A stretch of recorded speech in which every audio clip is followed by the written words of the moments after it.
for. As a consequence of reading Baudelaire's Le Chevelure, if my French stinks, that's too bad.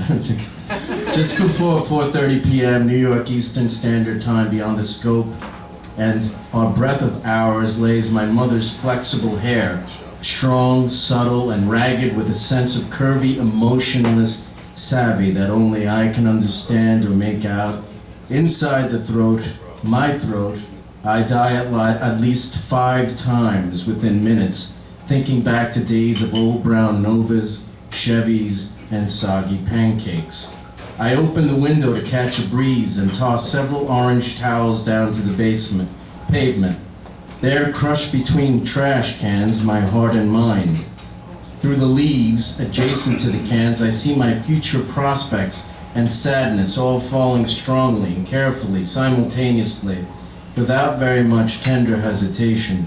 Strong habits often live on, whether narrow or straight, upside down or topsy-turvy in the head or on the teeth. My cousin John is drunk, but he's miles away, and there's nothing Mom's locks can do to save him. I hear a scream that forces me to lunge forward in order to cushion the cat and the day's newspaper. An old Wish sandwiches its way in between the obits and help wanted ads, treasures I'd been looking for since last Tuesday before Bastille Day, when I smelled the pungent garbage odor seeping through the Chinatown fish shops, the inedible.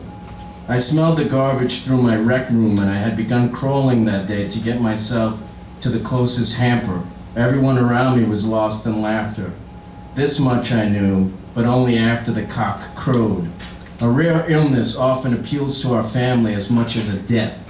In fact, in her dreams, Mom always focuses on topsoil and anger, so she tells me. Hopscotch nostalgia is what keeps her alive. Saliva and margaritas are what nourish her. Perhaps it was the bowl of cherries Grandpa gave to her, but whatever I told her secret, I felt as if I had annihilated something along our family tree, and that it was always a refreshing feeling. Chalking dust and whispers are what kept my mother intrigued always. She had wished for a trip to Mexico, Hawaii, about 35 years ago, never quite getting there. Pure languages and dares never did the trick, so she stayed at home reclining, languid, watching her fuzzy-taped soap operas. An overwhelming look always appeared over her brow when I questioned her. Whether it was by the divan or the kitchen sink, she always scoffed at my threats. Spying is usually done in the morning hours, early morning hours before I take a nap. Sometimes the old lady and I will sit back and just discuss what the folks in Minnesota are up to. Nothing but an after silence comes of these conversations.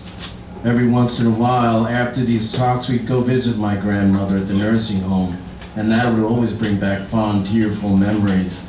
There was nothing either of us could do for her, Grandma, or John. Each one a different 1,000 miles away in their own dementia. All we could do is make certain that Mom's hair was kept at its best at all times. You see, hair for my mother is a priority. There can be no grays or shedding. It had to be perfect for her to continue living happily and safely.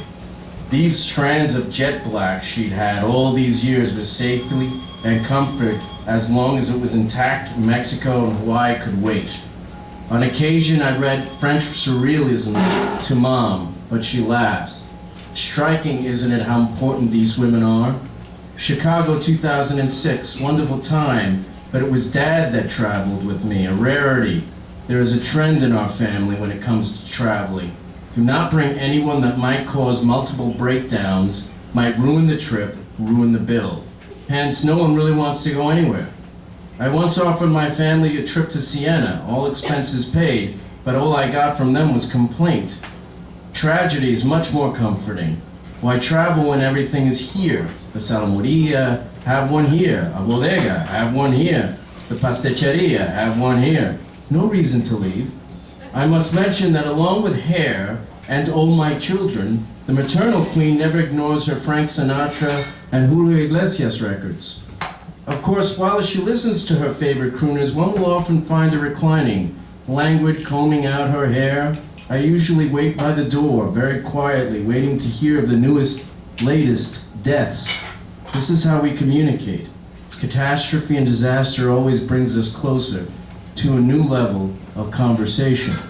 just after 4:56 p.m. New York City Eastern Standard Time.